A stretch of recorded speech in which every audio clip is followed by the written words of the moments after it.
আমি শুরু করব আজকে মণিশঙ্করবাবু আপনার কাছ থেকে। আপনার দীর্ঘ রাজনৈতিক জীবনে, রাজনৈতিক কর্মকাণ্ডের জীবনে আরেক যে দীর্ঘ মানুষের ছায়া আপনার উপর সব থেকে বেশি, সুব্রত মুখোপাধ্যায়। জীবনে কোনো সংবাদপত্রকে এমার্জেন্সি পড়ার রিজয়েন্ডার না দেওয়া সুব্রত মুখোপাধ্যায়। জীবনে কোনো সাংবাদিকের সঙ্গে দুর্ব্যবহার না করা, বরঞ্চ সামান্যতম সুযোগেও তাকে কিছু খাওয়াতে চাওয়া সুব্রত মুখোপাধ্যায়, এবং কোনো রাজনৈতিক ব্যক্তিত্ব সম্পর্কে কখনো কুকথা না বলা সুব্রত মুখোপাধ্যায়। আপনার মনে হয় তিনি থাকলে আজকে তৃণমূল কংগ্রেসের এই প্রচারটা অনুমোদন করছেন? না, দেখুন, প্রথমে আমি বলি যে সামাজিক প্রেক্ষাপট তো চেঞ্জ হচ্ছে। যেমন প্রচারটা, যেমন একটা রাজনৈতিক দলের যে প্রচার, সেটা যদি আপনি আজ থেকে 20 বছর আগে যেরকম দেখতেন, আজকে সোশ্যাল মিডিয়ার যুগে আজকে ইভেন্ট ম্যানেজমেন্টের মতো করে প্রচারের টিম আনা হচ্ছে। যখন শুধুমাত্র প্রার্থীরাই প্রচার করতেন, দলের লোকরা প্রচার করতেন, সেই প্রচারে তাদের জনসভায় বক্তৃতা শুনে মুগ্ধ হয়ে, এবং দেখতাম আমরা প্রিয়জন দাস মুন্সির ক্যাসেট বিক্রি হতো মানে তার বক্তৃতা শোনার জন্য। এখন সেসবগুলো তো চলে গেছে, ফলে সামাজিক প্রেক্ষাপটটা চেঞ্জ হয়ে একটা লোকের উপর আপনি দায়িত্ব দিয়ে দিলেন প্রচারের। তিনি প্রচারটা কিভাবে করবেন, কিন্তু দায়টা কিন্তু চলে আসে যাদের বিরুদ্ধে করছে তাদের, একটা পার্টিতেই চলে আসে।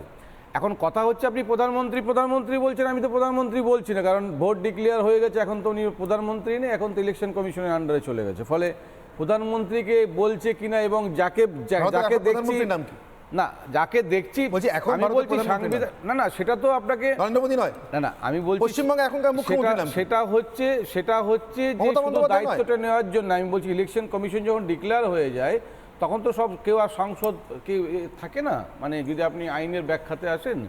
ফলে আর যাদেরকে দেখা যাচ্ছে, মমতা ব্যানার্জিকে যেমন বোঝা যাচ্ছে যে শাড়িটা পরলে যেমন রবীন্দ্রনাথ কেমন একটা দাগ দিয়ে দিলেই বোঝা যায় এরকম করে, কিন্তু বাকিগুলো যে নরেন্দ্র মোদী বা আরো কেউ আছে সেগুলো কিন্তু আপনি বুঝতে পারছেন, আমরা খুব একটা বুঝতে, আপনি এটা বুঝতেই পারছেন না। আমি কিছু সময় না বুঝতে পারাটা খুব বাজে। তারপরে আবার দ্বিতীয় কথাটা বোঝানোর জন্য এটা লিখেছি। আমি আবার দ্বিতীয় কথাটাও বলছি যে অনেক সময় কি হয় জানেন তো, মানে পাল্টা না দেওয়াটা, ধরুন আপনি অনির্বাণ সিনহা, আপনি এতদিন ধরে সাংবাদিকতা করছেন, আপনার একটা স্বচ্ছ ইমেজ আছে, আমরা দেখি যে আপনার মুখ দিয়ে হয়তো কথা বেরোবে বলে আমরা আশা করি না, কিন্তু বেরিয়ে যাচ্ছে। কিরকম তখন মনে হয় কি জানেন তো, এটা আন্ডার কম্পালশন। কখন আন্ডার কম্পালশনটা কিরকম?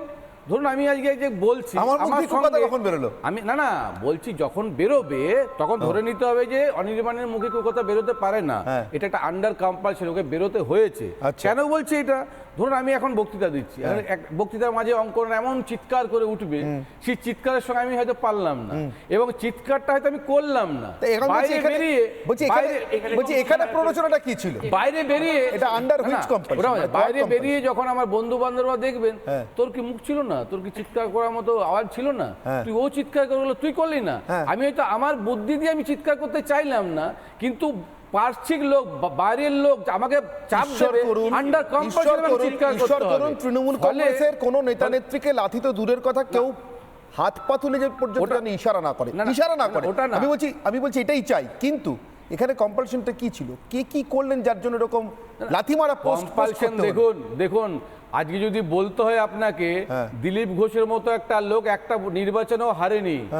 ডে ওয়ান থেকে, যেদিন থেকে পশ্চিমবঙ্গে এসছে দিলীপ ঘোষ, মানে কুকথার কেন্দ্রবিন্দু ছিলেন, তাকেই ভোট দিয়েছেন। ইলেকশন কমিশন আছে তো? আরে ভাই, সব ইলেকশন কমিশনের কথা বলছেন, কে নির্বাচন করেছেন? ইলেকশন কমিশনের প্রধানমন্ত্রী দ্বারা নির্বাচিত হয়েছে ইলেকশন কমিশনার, তার নিরপেক্ষতা আছে নাকি? আমি জয় মল্লিকের নিরপেক্ষতা আছে, কে নির্বাচিত করেছে? আচ্ছা, কি আপনার মনে হয় এই পোস্টটা বৈধ হতে পারে? উনি আপনার প্রশ্নের উত্তর দিতে পারলো না, সেটা হচ্ছে এই ছবিটা বানানোর পিছনে কম্পালশনটা কি ছিল? উনি কম্পালশন করছিলেন। বিচ্ছিন্নতাবাদী কম্পালশন কি? প্রথম কথা হচ্ছে যে ছবিটা পোস্ট হয়েছে সেটা কোনো ইন্ডিভিজুয়াল পোস্ট করেনি, সেটা একটা পার্টি, তৃণমূল কংগ্রেস তাদের অফিসিয়াল এক্স হ্যান্ডেল থেকে পোস্ট করেছে, if I am not wrong.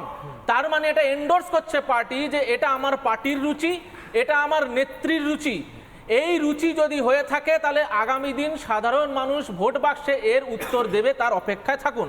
দ্বিতীয় বিষয় হচ্ছে যে একদিকে আমরা দেখেছিলাম দুধেল গাইয়ের লাথি খাওয়ার জন্য মুখ্যমন্ত্রী তৈরি, আর অন্যদিকে যখন সাধারণ মানুষ যারা মোদিকে ভোট দিচ্ছে না তারাও যখন মোদির কাছ থেকে এই সুযোগ সুবিধা পাচ্ছে কেন্দ্রের, তখন মুখ্যমন্ত্রী লাথি মারছে প্রধানমন্ত্রীকে এবং পরিষ্কার বার্তা এটা দিতেই চাইছেন যে আমরা তোমার কাছ থেকে কিছু নেব না।